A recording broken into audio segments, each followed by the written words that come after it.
အားလုံးပဲမင်္ဂလာပါတော်ရီဝမ်ကနေပြန်လဲကြိုဆိုပါရစေကျွန်တော်အောင်ဖြိုးစောပါကျွန်တော်အခုဒီဗီဒီယိုမှာပေါ့နော် Photoshop သုံးတဲ့သူတိုင်းမဖြစ်မနေတည်ထားတဲ့ layer mask အကြောင်းကိုပြောပြသွားမှာဖြစ်ပါတယ်ဆိုတော့အခုအပိုင်းကကြတော့ဒါအခုမှစပြီးတော့ Photoshop သုံးတဲ့သူတွေ Photoshop အခုမှစပြီးတော့လေ့လာနေတဲ့သူတွေတည်ထားတဲ့နဲ့ထင်လို့ပေါ့နော်အဲကြောင့် layer mask အကြောင်းလေးပြောပြသွားမှာဖြစ်ပါတယ်ကျွန်တော်ရဲ့ channel လေးကိုလည်း subscribe လုပ်ပေးဖို့ပြောချင်ပါတယ်အဲ့တော့ Photoshop မှာက layer mask ကတော်တော်လေးအသုံးတဲ့တယ်သုံးလဲသုံးကြတယ်အဲ့တော့ graphic designer တွေဆိုလို့ရှိရင်ကျွန်တော်တို့ဒီ layer mask ကိုပေါ့နော် layer mask ကိုတွင်တွင်ကြဲကြဲကြီးကိုသုံးတာအဲ့တော့ကိုကဒီ layer mask အကြောင်းမသိသေးတဲ့အခါမှာတချို့ဒီထားပါတော့ Photoshop မှာတချို့ຢာတွေလုပ်တဲ့အခါမှာ layer mask အကြောင်းမသိလို့ရှိရင်ကိုအနေနဲ့လုပ်ဖို့အခက်အခဲရှိလိမ့်မယ်အဲ့တော့ကျွန်တော်တို့ဒီ photo manipulation လို့ခေါ်တဲ့ပုံတွေကိုဖောင်းဆက်ဖန်တီးတဲ့ဒီနေရာမှာလေဒီ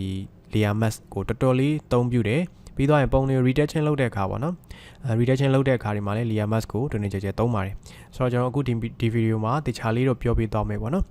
အဲ့တော့ဒီ layer mask ကို background တွေရောနှောတဲ့အခါမှာလည်းသုံးပါတယ်အဲ့တော့ layer mask မှာကကျွန်တော်တို့အဖြူရဲ့အနက်ရဲ့နှစ်မျိုးပဲရှိပါတယ်နော်အဲ့တော့အဖြူရဲ့အနက်ရဲ့နှစ်မျိုးပဲရှိပါတယ်အဖြူကဘယ်လိုနေရာမှာသုံးလဲဆိုတော့ပုံတစ်ပုံတွေကနေပြီးတော့ကိုမလိုချင်တဲ့အရာတွေကိုဖျောက်ချင်ဖြတ်ချင်တဲ့အခါမျိုးမှာ layer mask ကိုကျွန်တော်တို့ကအဖြူသုံးပေးရပါတယ်ဟုတ်ပြီနော်အဲ့တော့ထားပါတော့ကျွန်တော်ဒီပုံမှာဆိုလို့ရှိရင်ဒီအောက်ကသဲလေးတွေကိုကျွန်တော်တို့ဖျောက်ချင်တယ်ဗျာပုံမှန်ဆိုရင်တော့ကျွန်တော်ပန်တူးတွေပါတယ်နဲ့လှီးထုတ်လိုက်လို့ရတယ်လေလှီးထုတ်ပြီးသွားရင်ကိုကတကယ်လို့များဒီသဲလေးတွေကိုပြန်လိုချင်တယ်ဆိုရင်လှီးထုတ်လိုက်တာဖြစ်တဲ့အတွက်ပြန်ယူဖို့ကအဆင်မပြေတော့ပါဘူးအဲ့တော့ layer mask ရဲ့သဘောကဒီပုံကြီးကိုလည်းသွားပြီးမထိခိုက်ဘူးသူ့ပေါ်မှာအလွှာလေးတစ်ခုထပ်ယူပြီးတော့အဲ့အလွှာလေးမှာပဲကျွန်တော်တို့ပြင်ဆင်တေးဖြတ်တာပေါ့နော်တကယ်လို့ကိုကမူရင်းပုံကြီးကိုပြန်လိုချင်တယ်ဆိုလည်းရတယ် layer mask ကိုဖြတ်လိုက်တယ်ဆိုလို့ရှိရင်မူရင်း origin အတိုင်းပဲရတယ်ပေါ့နော်အဲ့ဒါကြောင့် layer mask ကိုဒါတွင်တွင်ကြဲကြဲသုံးကြတာပေါ့အဲ့တော့ဟုတ်ပြီကျွန်တော်ဒီမှာသဲလေးတွေကိုဖျောက်မယ်ဆိုတော့ layer mask ကိုဖျောက်တဲ့အခါမှာကျွန်တော် layer mask ကိုအဖြူသုံးရပါတယ်အဲ့တော့ကိုသုံးမဲ့ကို layer mask တက်မဲ့ layer လေးကိုတစ်ချက်ရွေးထားအဲ့တော့ရွေးထားပြီးသွားရင်ကျွန်တော်တို့ဒီ layer panel ပေါ့နော် layer panel ရဲ့အောက်ဘက်မှာဘာရှိလဲဆိုတော့layer mask button ရှိတယ်ဆိုတော့layer mask button လေးကိုတစ်ချက်နှိပ်လိုက်အဲ့ဒါဆိုရင်ဘာဖြစ်သွားလဲဆိုတော့ layer mask ကဒီမှာအဖြူရောင်ဝင်သွားတယ်ပေါ့နော်အဲ့တော့အဖြူရောင်ဝင်သွားတဲ့အခါမှာသူအဲ့အဖြူရောင်ထဲမှာကျွန်တော်တို့ကဖျောက်ချင်ဘာချယ်ပေးရလဲဆိုတော့ဆေးကိုအနက်ရောင်နဲ့ချယ်ပေးရတယ်ဆိုတော့ဆေးအနက်ရောင်ချယ်ပေးရတယ်ဆိုတော့ဒီမှာနှစ်ခုရွေးလို့ရတယ်နော်ဒီဘက်ပုံလေးကိုထောက်ရင်ပုံကိုပြင်တာဖြစ်သွားမယ်ဒီဘက် layer mask ကိုရွေးလိုက်ရင် layer mask ကိုပြင်တာဖြစ်သွားတယ်အဲ့တော့ layer mask ဒီနေရာလေးကိုကျွန်တော်တို့ကလစ်တစ်ချက်နှိပ်တာအဲ့တော့ပြီးသွားရင်သူ့ပေါ်မှာကျွန်တော်တို့ဆန့်ကျင်ဘက် color ကိုဖြည့်ပေးရမှာဖြစ်ပါတယ်အဲ့တော့ layer mask ကိုအဖြူယူထားရင်သူ့ပေါ်မှာဆေးအနက်ရောင်ချယ်ရမယ် layer mask ကိုအနက်ရောင်ယူထားလို့ရှိရင်ဆေးကိုအဖြူရောင်ချယ်ပေးရမယ်ပြောင်းမြန်ပေါ့နော်အဲ့လိုမျိုးလေးမှတ်ထားပါဘာနဲ့ချယ်လဲဆိုတော့ကျွန်တော် brush tool သုံးလဲရတယ်နောက်ပြီးသွားလို့ရှိရင် gradient နော် gradient သုံးပေးမယ်ဆိုလဲရပါတယ်အဲ့တော့ keyboard ကနေ B ကိုနှိပ်ပြီးကျွန်တော် brush tool ယူလိုက်မယ်ပြီးရင် right click ထောက်ပြီးတော့အဲ့မှာအနားဖွာတဲ့ဟာလေးပေါ့နော်အဲ့ဒါလေးကိုယူမယ်ယူပြီးသွားလို့ရှိရင်အပေါ်မှာ opacity 100 flow 100ထားမယ်ဒီ size အကြီးသေးကို keyboard မှာရှိတယ်4000ခွင်းအဖွင့်ပိတ်ပေါ့အဲ့ဒါနဲ့အကြီးသေးလုပ်လို့ရတယ်ဒီဘက်က layer mask လေးကိုထောက်ထားမယ်သူ့ပေါ်မှာဆေးအနက်ရောင်ချယ်ပေးရမှာနော်အဲ့တော့မှပြောက်မှာဆိုတော့ဒီမှာကျွန်တော်တို့ပေါ်က foreground color မှာဆေးအနက်ရောင်စစ်ဖြစ်နေရပါမယ်ပြီးသွားလို့ရှိရင်တော့ဒီပုံမှာကျွန်တော်တို့ဒါ brush ကိုလိုက်ပြီးတော့ပုတ်ကြည့်ပါဘာဖြစ်သွားလဲဆိုတော့ပျောက်သွားတယ်ဘာနဲ့ချယ်လိုက်လို့လဲဆိုတော့ဆေးအနက်နဲ့ချယ်လိုက်လို့တကယ်လို့များကျွန်တော်တို့ကဒီထားပါတော့တဲလေးတွေပြန်လိုချင်တယ်ဆိုရင်ဒီမှာဆေးရောင်လေးကိုပြန်လဲလိုက်အပေါ်အောင်လေလဲပြီးသွားရင်ဘာလို့ပြန်ဖော်လို့ရတယ်ပြန်ခေါ်လို့ရပါတယ်အဲ့လိုမျိုးသုံးတာဟုတ်ပြီနော်ပြီးရင်ဒါကျွန်တော်ပုံတွေရောပြမယ်အဲ့တော့အဲ့လိုမျိုးသုံးတယ်ပြီးသွားရင်ဒီ layer mask ကိုကတကယ်လို့ခဏလေးဖျောက်ထားခြင်းလည်းရတယ်သူ့ကို right click ထောက်ပြီးတော့ဒီမှာ disable လုပ်ထားလို့ရတယ်ပေါ့နော် disable လုပ်ထားလိုက်ရင်ဒီ layer mask ထဲမှာထည့်ထားသမျှဟာတွေကခဏပျောက်သွားပါလိမ့်မယ်လုံးလုံးဖြတ်ချင်တယ်ဆိုရင်တော့ delete နဲ့ဖြတ်ပါတယ်ဟုတ်ပြီနော်အဲ့ဒါဆိုရင်သူ any ပဲပြန်ထားလိုက်မယ်လုံးလုံးဖြတ်ချင်တယ်ဆိုရင် right click delete okay ဆိုတော့ကျွန်တော်ပုံတစ်ခုကိုရောပြမယ်အဲ့တော့ဒီပုံမှာရှိတဲ့အပေါ်ကဒီကောင်းငင်ရဲ့ရေလေးတွေရဲ့ကျွန်တော်ယူမယ်ပြီးတော့ဒီနေရာလေးမှာမြက်ခင်းလေးတွေအစားထိုးမယ်ကျွန်တော်ဒီမှာပုံလေးနောက်တစ်ပုံရှိတယ်ဒီမြက်ခင်းလေးတွေယူမယ်ပေါ့နော်အဲ့တော့ဟုတ်ပြီဒါကိုကျွန်တော်ဟိုဘက်ကို move tool နဲ့ဆွဲလာလိုက်မယ်ဒီနေရာလေးမှာကလစ်နှိပ်လိုက်မယ်ဟိုလွတ်ချလိုက်မယ်ပေါ့နော်ဒါနှစ်ပုံနော်ဒါလေး opacity ကျွန်တော်ခဏတစ်ချက်ချကြည့်မယ်အဲ့တော့ဒီကကျွန်တော်မြက်ခင်းလေးကိုယူမှာမဟုတ်လို့လေ okay စမ်းကြည့်အောင်နော်အဲ့တော့ဒီအပေါ်ကဒီပုံပေါ့နော်ဒီအပေါ်ပုံလေးကကျွန်တော်တို့ကဒီတစ်ပင်တွေပါတယ်အကုန်လုံးဖျောက်မှာဆိုတော့ဘာလုပ်မလဲဆိုတော့ layer mask အဖြူတက်လိုက်တယ်ပြီးတော့လို့ရှိရင် keyboard ကနေ B ကိုနှိပ်ပြီးတော့ brush tool ယူတယ်ပြီးတော့ရင်ဒီမှာ C ကိုအနက်ရောင်လေးနဲ့ကျွန်တော်ဖျောက်ချင်တဲ့နေရာတွေကိုလိုက်ပြီးတော့ပုတ်ဆွဲရွှေ့ပေးပါတကယ်လို့ကိုကလက်လွန်သွားတယ်ဆိုလို့ရှိရင်ဒီမှာအရောင် color ပြန်လဲပြီးတော့ဒီမှာပြန်ပြီးတော့လက်လွန်သွားတဲ့နေရာတွေပြန်ပြီးတော့ယူလို့ရပါတယ် okay ဆိုတော့ထားပါတော့ okay ဒီနေထားပါနော်ဒီနေထားဆိုကျွန်တော်တို့ဒီမှာဒီညာလေးတွေပြန်သိမ်းဖို့လိုတယ်အဲ့တော့အယောင်ကိုလဲကျင်တယ်ဆိုရင် shortcut အနေနဲ့လဲကျင်တယ်ဆိုရင် keyboard မှာရှိတယ်ကြက်ချေက H ကိုနှိပ်ပြီးတော့ဒါ color လဲလို့ရတယ်ပေါ့နော်အဲ့တော့ဒီမှာနေလိုက်ပို့လိုက်မယ်အဲ့တော့အကျန်းပြတာဆိုတော့လက်ရမသိတိုင်းတော့သိခံပေးပါ okay ဒီလိုမျိုးလေးပေါ့ဗျာဒါဆိုရင်ကျွန်တော် background နှစ်ခုကိုရောလိုက်တာနော် background နှစ်ခုကိုရောလိုက်တာဒီလိုမျိုးလေးရတယ်အဲ့တော့ okay ဒါဆိုရင်အဆင်ပြေလောက်မယ်လို့ထင်တယ်နော်ကျွန်တော်နောက်တစ်ခုလုပ်ပြမယ်ဒါက brush 3ပြတာနော် brush ကို3ပြသွားတာ layer mask ကိုကျွန်တော်လောလောဆယ်အဖြူပဲ3သေးတယ်နော် okay ထားပါတော့ဒါလေးကိုကျွန်တော်တို့ဒါ portrait ပုံစံမျိုးလေးလုပ်ကြည့်အောင်ဒီမှာ layer ကိုနောက်ထပ်တစ် layer ပွားလိုက်မယ် control J နဲ့အဲ့ layer ကိုကျွန်တော်ဝါးမယ်ဘာနဲ့ဝါးမလဲဆိုတော့ filter blur တွေက Gaussian blur နဲ့ကျွန်တော်ဝါးလိုက်မယ်ကိုလိုအပ်တဲ့အနေထားလောက်ထိဝါးလိုက်ပေါ့ဝါးပြီးသွားရင်ဘာလုပ် okay နှိပ်လိုက်တယ်ဟုတ်ပြီနော်အဲ့တော့ဒါကိုကျွန်တော်တို့ထားပါတော့ဒီဝါလိုက်တဲ့ effect ကိုကပြန်ဖော်ခြင်းတယ်ပေါ့နော်ဖြောက်ချင်တာမဟုတ်နော်ပြန်ဖော်ခြင်းတယ်ဆိုရင် layer mask ကိုအနက်3ပေးရပါတယ်အဲ့တော့အရင်ဆုံး layer mask ကိုတစ်ချက်ကလေးလာအဖြူဝင်တော့အဲ့ဒါကိုကျွန်တော်တို့ကပြောင်းပြန်လှန်ပေးရမယ်ပေါ့နော် layer mask ကိုအနက်ရောင်ယူခြင်းတယ်ဆိုရင်ဒီ layer mask အကွက်လေးကိုထောက်ထားပြီး control I ကိုနှိပ်လိုက်ဘာဖြစ်သွားလဲကျွန်တော်တို့စောနာထည့်ခဲ့တဲ့ blur effect ကပျောက်သွားတယ်အဲ့တော့ layer mask ကိုကျွန်တော်တို့အဖြူကဖြောက်တဲ့နေရာမှာ effect တွေကိုဖြောက်တဲ့အခါမှာသုံးပြီးတော့ layer mask အနက်ကကျတော့ effect တွေကိုပြန်ဖော်တဲ့အခါမှာသုံးပါတယ်အဲ့တော့ကျွန်တော်အခုဒီမှာ layer mask ကိုအနက်ရောင်တက်လိုက်တာဖြစ်တဲ့အတွက်စောနာ blur လုပ်ထားတဲ့ effect ကပျောက်သွားတယ်အဲ့ဒါကိုပြန်ဖော်မယ်ပေါ့နော်စောနာက brush tool နဲ့ပဲပြန်ဖော်မယ် layer mask အဖြူတော့ကသူ့ပေါ်မှာဆေးအနက်ချေတယ်ဒီမှာ layer mask အနက်ဖြစ်တဲ့အတွက်ဆေးသူ့ပေါ်မှာအဖြူချေပါမယ်နော် okay ပြီးသွားလို့ရှိရင်ကျွန်တော်ထားပါတော့ဒီဘေးနားလေးလိုက်ပုတ်လိုက်တယ်ကိုဝါးခြင်းတဲ့နေရာလေးကိုကျွန်တော်လှုပ်လိုက်တယ်ဗျာဒီလိုမျိုးလေးပေါ့ဒါဆိုလို့ရှိရင် portrait ပုံစံမျိုးလေးဖြစ်သွားပါတယ်ဒါတော့အနက်ယူပြနော် layer mask ကိုကျွန်တော်အနက်ရောင်ယူပြီးတော့လုပ်ပြပေးတာအဲ့တော့အဲ့ဒီမသုံးရင်လည်းရတယ်အဲ့ဒီမသုံးရင်လည်းရတယ်စောနာလိုဝါးထားတဲ့အခြေအနေမှာ layer mask ကိုအဖြူသုံးရင်လည်းရတယ်အဖြူသုံးပြီးတော့ကျွန်တော်တို့ကကိုကြည်ကျင်တဲ့နေရာလေးကိုပြန်ဖော်မယ်ပေါ့နော်အဲ့တော့ဒီမှာ layer mask ကအဖြူဖြစ်တဲ့အတွက်ဆေးအနက်ရောင်နဲ့ပြန်ချဲမယ်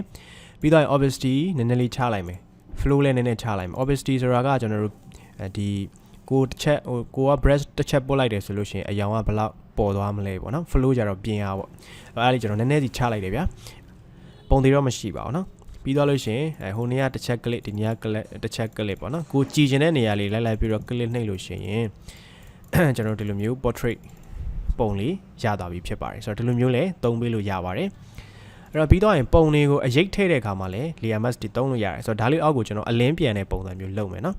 အဲ့တော့ဒီ lemon tea လေးကိုကျွန်တော် control J နဲ့ပွားလိုက်တယ် control T နှိပ်တယ်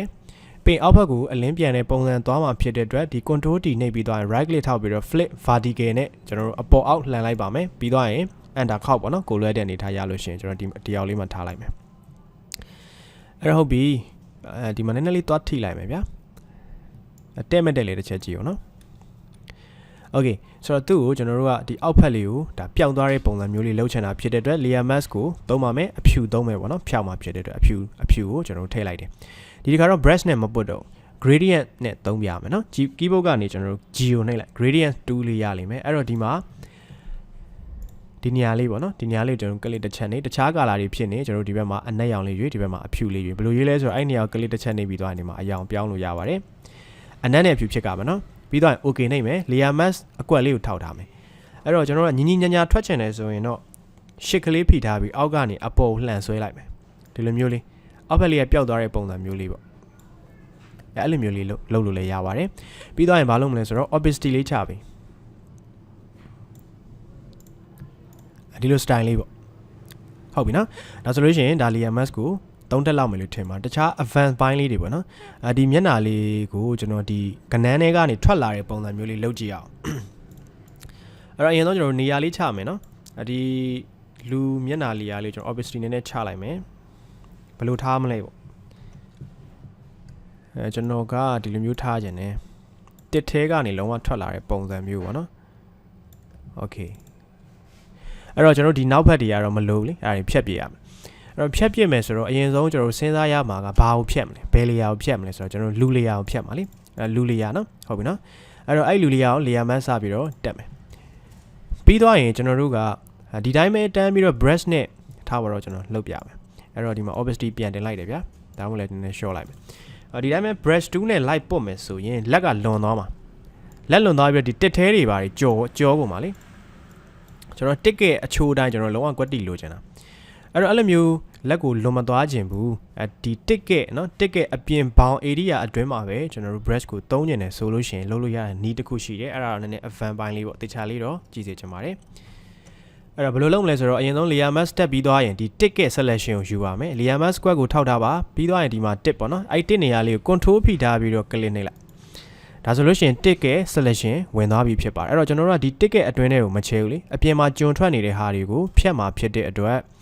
ဘာလုပ်မလဲဆိုတော့ဒီ selection ကြီးကိုပြောင်းပြန်လှန်ပေးရပါမယ် control shift ကိုဖိထားပြီးတော့အာရုံနှိပ်ပါ selection ပြောင်းပြန်လှန်သွားလိမ့်မယ်အဲ့တော့မှကျွန်တော်တို့ကပိုနေတဲ့ဟာတွေသွားပြီးတော့ဖြတ်ပေးပါအဲ့ဒါဆိုလို့ရှိရင်ဒီ tick ထဲကိုလည်းလက်ကမကျွံသွားတော့ဘူး selection ကဒီ tick ကိုသွားပြီးတော့မထိတော့ဘူးပေါ့နော်အဲ့တော့သူ့ရဲ့ဘောင်မှာပဲသွားတိုက်နေပါလိမ့်မယ်ဒီလိုမျိုးပေါ့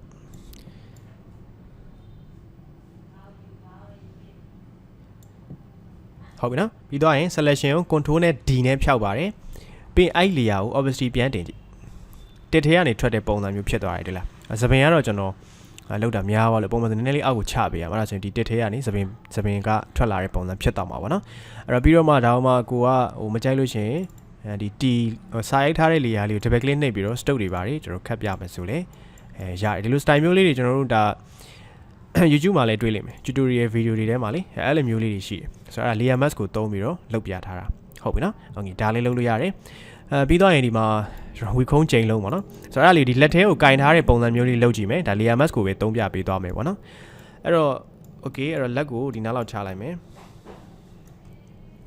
အဲ့တော့ဒီလက်အသားလေးတွေကဒီချိန်လုံးရဲ့အပေါ်မှာပေါ်နေရမှာလေဟုတ်တယ်မလားနော်အဲ့တော့ပေါ်နေရမှာဆိုတော့ကျွန်တော်တို့ကဘယ်လိုလုပ်မလဲဆိုတော့ဒီဖြတ်မဲ့ဟာကိုအရင်ဆုံးစဉ်းစားလိုက် background အဖြူနဲ့ပဲပြန်ပြလိုက်မယ်နော်အဲ့တော့ဒါ PNG တွေသုံးထားတာဆိုတော့ဘေးကတော့အဲ့လိုမျိုး shade တွေအတွန့်နေတော့ဖြစ်နေတယ်အလွယ်လေးလုပ်ပြတာမဟုတ်လို့ပါနော်โอเคဆိုတော့နေရာလေးချလိုက်ပေါ့ချိန်လုံးလေးဒါကြိုက်တာထည့်လို့ရနော်လက်ထဲမှာအောင်မှာထားပါတော့ပစ္စည်းတစ်ခုခုကင်ထားခြင်းနဲ့ပုံစံမျိုးတွေလုပ်ချင်လဲကျွန်တော်အခုပြောပြတဲ့နေရာပဲသုံးမှာဖြစ်ပါတယ် layer mask ကိုသုံးပါနော်အဲ့တော့ဘာကိုဖြတ်မလဲဆိုတော့ကျွန်တော်ကဒီချိန်လုံးလေးကိုဖြတ်မှာဆိုသူ layer mask အဖြူတက်လိုက်တယ်ဟုတ်ပြီနော်ပြီးတော့ရင်ကျွံမထွက်အောင်ကျွန်တော်တို့ brush သုံးလိုက်ရင်ကျွံလက်ကဒီတခြားနေရာတွေကိုကျွံမထွက်အောင်မလုပ်မလဲဆိုတော့ layer mask ကိုထောက်ထားပြီးတော့ရင် control ဖိထားပြီးတော့ဒီအောက်ကလက်က layer ကို click နှိပ်လိုက်ပါဒါဆိုလက်က selection ရသွားပြီဟုတ်ပြီနော်လက်က selection ရသွားပြီအဲ့တော့မှကျွန်တော်တို့ကဒီနေရာတွေဘာလုပ်မလဲဆိုတော့ brush 2နဲ့နည်းနည်းစီလိုက်ပို့ပေးမှာဒီလိုမျိုးလေးပေါ့ဒီမှာ okay ဒီနားလောက်ပေါ့တကယ်လို့ကိုယ့်လက်ကလွန်သွားတယ်ဆိုလို့ရှိရင်အဲ့မှာပြန်ပြီးတော့ brush လေးနဲ့ဟိုအယောင်ပြန်လဲပေါ့နော်ဒီမှာ brush ကိုအနှဲ့ရောင်နဲ့အဖြူပြန်ပြောင်းပြီးပြန်လဲပေးလို့ရပါတယ်โอเคကျွန်တော် selection တစ်ချက်ဖြောက်ကြည့်မယ် control D ဆိုတော့လက်ထဲကိုရောက်နေတဲ့ပုံစံမျိုးဖြစ်သွားပြီပေါ့နော်โอเคဒါဆိုလို့ရှိရင် layer mask အကြောင်းကိုတော်တော်လေးတော့တည်သွားလောက်ပြီလို့ထင်ပါတယ်เนาะအဲ့တော့ကျွန်တော်ဒီနေရာကြီးကိုဒုံးတီမဖြစ်ချင်ဘူးဗျအဲ့တော့ဘာလို့မလဲ layer mask တက်လိုက်မယ် gradient G ကိုယူပြီးတော့ဒီညာလေးအဲ့လိုမျိုးကြီးပုတ်ပေးလိုက်မယ်ဒီလို style လေးပေါ့โอเคဒါဆိုလို့ရှိရင်အဆင်ပြေလောက်မယ်လို့ထင်ပါတယ်ဟုတ်ပြီနော်ကျွန်တော်ရဲ့ channel လေးကိုလည်း subscribe လုပ်ပေးတော့ပါအောင်ကျွန်တော်နောက်ရက်တွေကြရင်တခြားအပိုင်းတွေလည်းဆက်ပြီးတော့ sharing လုပ်ပေးသွားပါဦးမယ်နော် okay စမ်းကြည့်ပါအဆင်ပြေပါသည်ခင်ဗျာ